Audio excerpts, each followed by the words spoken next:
Hey team, look at that sunshine. Really nice on a Friday afternoon slash evening almost. I'm running a little bit behind schedule, so I did promise that we're going to read the chapters, the last ones of the book. So we'll get into chapter 22, the second to last one now.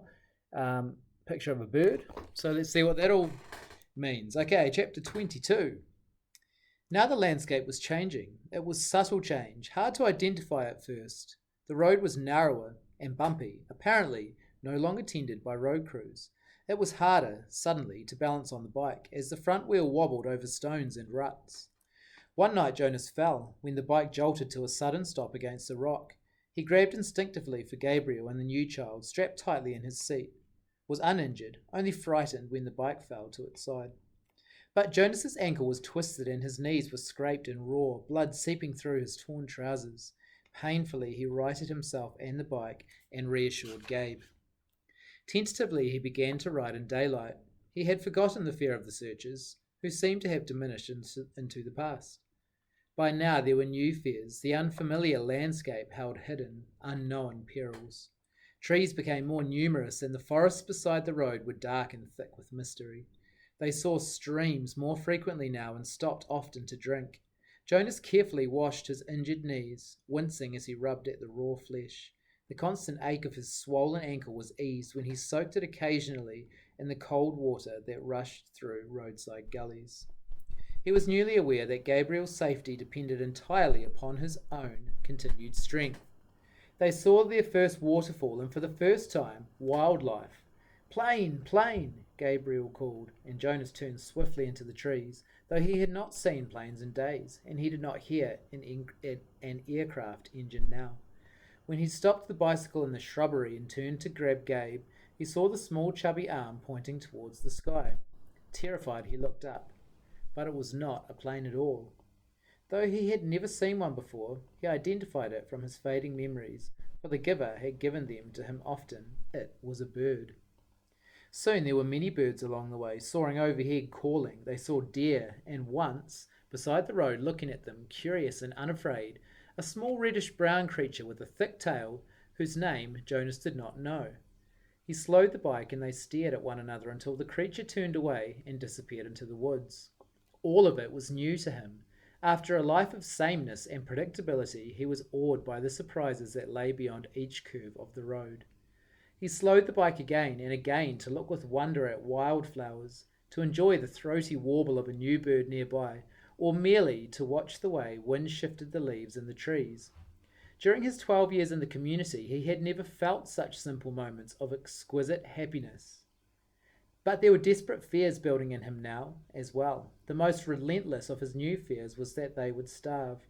Now that they had left the cultivated fields behind them, it was almost impossible to find food. They finished the meagre store of potatoes and carrots they had saved from the last agricultural area, and now they were always hungry. Jonas knelt by a stream and tried without success to catch a fish with his hands. Frustrated, he threw rocks into the water, knowing even as he did so that it was useless. Finally, in desperation, he fashioned a makeshift net, looping the strands of Gabriel's blanket around a curved stick. After countless tries, the net yielded two flopping, silvery fish. Methodically, Jonas hacked them to pieces with a sharp rock and fed the raw shreds to himself and to Gabriel. They ate some berries and tried without success to catch a bird. At night, while Gabriel slept beside him, Jonas lay awake, tortured by hunger, and remembered his life in the community where meals were delivered to each dwelling every day. He tried to use the flagging power of his memory to recreate meals and managed brief, tantalizing fragments, banquets with huge roasted meats, birthday parties with thick frosted cakes and lush fruits, picked and eaten, sun-warmed and dripping from trees. But when the memory glimpses subsided, he was left with the gnawing, painful emptiness. Jonas remembered suddenly and grimly the time in his childhood when he had been chastised for misusing a word. The word had been starving. You have never been starving, he had been told. You will never be starving. Now he was. If he had stayed in the community, he would not be. It was as simple as that. Once he had yearned for choice. Then, when he had a choice, he had made the wrong one, the choice to leave, and now he was starving. But if he had stayed, his thoughts continued. If he had stayed, he would have starved in other ways.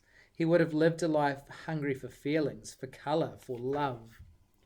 And for Gabriel, there would have been no life at all, so there had not really been a choice. It became a struggle to ride the bicycle as Jonas weakened from lack of food and realized at the same time that he was encountering something he had, for a long time, yearned to see: hills.